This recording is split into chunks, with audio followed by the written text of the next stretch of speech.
जय माता दी। आप सभी का मेरे चैनल पर हार्दिक स्वागत है। मेरा चैनल है धार्मिक वीडियो पूनम शर्मा हरियाणा। पूज्य प्रदीप मिश्रा जी के उपाय और कथा सुनने के लिए मेरे चैनल को लाइक कमेंट और शेयर जरूर कीजिए। आप सभी को नवरात्रि की हार्दिक शुभकामनाएं। सती कथा में कही थी कि नवरात्रे एकम से प्रारंभ नहीं होते, अरे अमावस्या की रात्रि से प्रारंभ हो जाते, इसलिए इसको कहते हैं नवरात्रे। क्योंकि नवमी के दिन माता जी का विसर्जन हो जाता है, जवारों का विसर्जन हो जाता है। व्रत करने वाले कन्या पूजन भोजन भंडारा कराकर विराम दे देते हैं। तो नवमी की रात्रि उसमें नहीं जुड़ा पाता। उसमें रात्रि अगर जुड़ती है तो ये अमावस्या की रात्रि से जुड़ना प्रारंभ होता है, तब जाकर वो नवरात्रि पूर्ण हो पाती है। पितृलोक में पितृ जैसे निवास होकर भी इंतजार करते। 4 नवरात्रे हैं तो 4 ही श्राद्ध हैं। आज मौनी अमावस्या है, श्राद्ध का विराम हो जाता है और कथा अर्थात नवरात्रे प्रारंभ हो जाते हैं दूसरे दिन।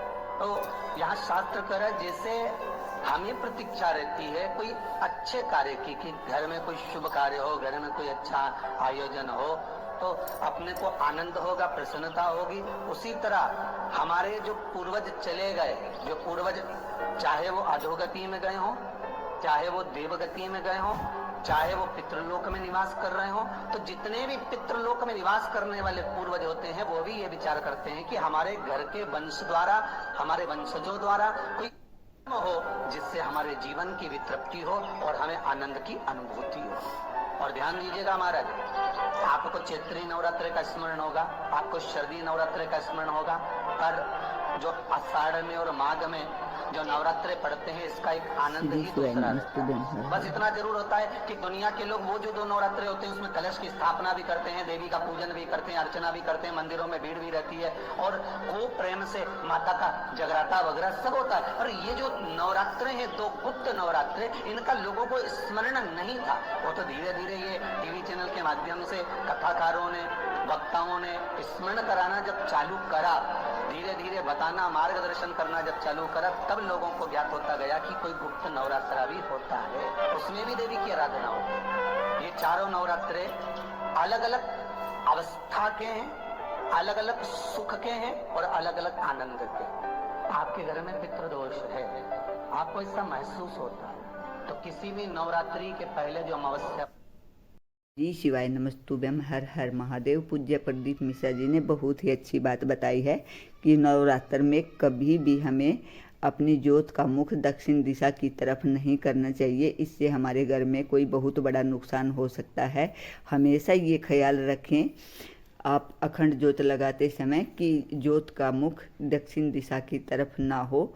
और प्रदीप मिश्रा जी के उपाय और कथा सुनने के लिए मेरे चैनल को लाइक कमेंट और शेयर जरूर करिएगा। मेरा चैनल है धार्मिक वीडियो हर।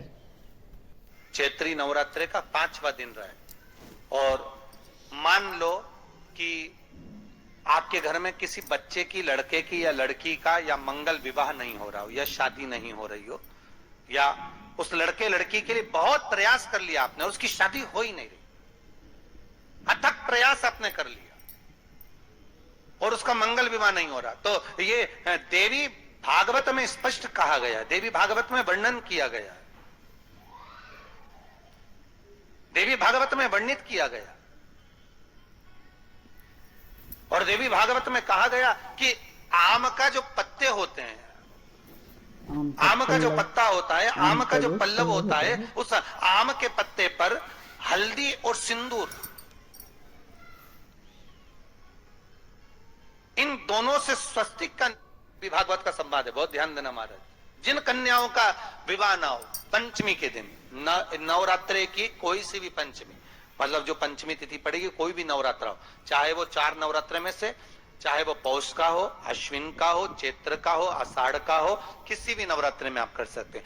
एक पान के पत्ते पर, एक ही पत्ते पर जो 2 स्वस्तिक बनेंगे, एक हल्दी का बनेगा, एक सिंदूर का बनेगा। बस अंतर इतना है, जो हल्दी का स्वस्तिक है उस पर कंकु के चावल अर्थात रौली के चावल, रोली कुंकू के चावल रखना है, और जो सिंदूर का है उस पे हल्दी के चावल रखना है। इतना रखकर जिस लड़का लड़की का विवाह नहीं होता उसकी हथेली पर रखकर उसका नाम और गोत्र बोलकर महाराज उसको ले जाकर नीम के पेड़ के नीचे उसको रख दिया जाता है। मात्र 3.5 या 4 महीने ऐसे रहते हैं जिसके अंदर उस लड़का लड़की का विवाह पक्का हो जाता है। जिसका विवाह नहीं होता केवल उसी के लिए। पूज्य प्रदीप मिश्रा जी ने बहुत ही अच्छा उपाय बताया है नवरात्रि के पंचमी के दिन का। पूज्य प्रदीप मिश्रा जी ने बताया है कि अगर किसी लड़के या लड़की की शादी नहीं हो रही है तो 5वें नवरात्रि के दिन पीपल उसके आम के पत्ते पर स्वास्तिक का निशान बना देना है सिंदूर से या हल्दी से, और एक पान के पत्ते पर भी ऐसा ही करना है। पूज्य प्रदीप मिश्रा जी ने बहुत अच्छा और अचूक उपाय बताया है। आप सभी को नवरात्रि की हार्दिक शुभकामनाएं और माता रानी की कृपा आप सभी पर बहुत ज़्यादा बरसे, इसी मनोकामना के साथ जय माता दी। हर हर महादेव।